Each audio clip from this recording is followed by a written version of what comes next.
మార్చి ఆలోచనతో ఉన్న వాళ్ళు ఎప్పట్లోనే కాదు అప్పట్లో కూడా తొక్కేశారు, అంటే పూర్తిగా. అంటే ఎస్, స్టోలెన్ మేరీ ఒక సైంటిస్టు వాటర్తో నడిచే కారుని కనిపెట్టాడు. దాని ఐడియాని ఒక ఆటోమొబైల్ కంపెనీ అడిగింది $50,000.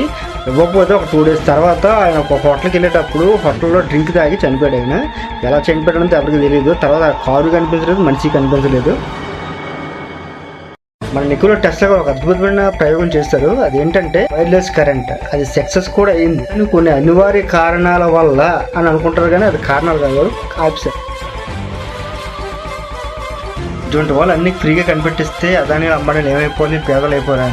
అందువల్ల ఇటువంటి వాళ్ళని స్టార్టింగ్ స్టేజ్లోనే కొనుమరుగు చేసేస్తారు. ఇంకా ఇటువంటి వాళ్ళు చాలామంది ఉన్నారు, కానీ బయటికి రానవ్వట్లేదు. వాళ్ళు వస్తే పెద్ద పెద్ద కంపెనీలకి, పెద్ద పెద్ద ఫ్యాక్టరీలకి లాస్. కాబట్టి రాయల్ రైఫ్ అనే ఒక సైంటిస్టు క్యాన్సర్ కళను ఫ్రీక్వెన్సీ ద్వారా నాశనం చేయగల పర్మనెంట్ సొల్యూషన్ కనిపెట్టాడు. కానీ కొన్ని రోజుల తర్వాత ఆయన ల్యాబ్ పూర్తిగా ధ్వంసం చేసి ఆ మనిషి కూడా ఎక్కడ కనిపించకుండా చేశారు. ఏమంటే ఎవరికి తెలియదు.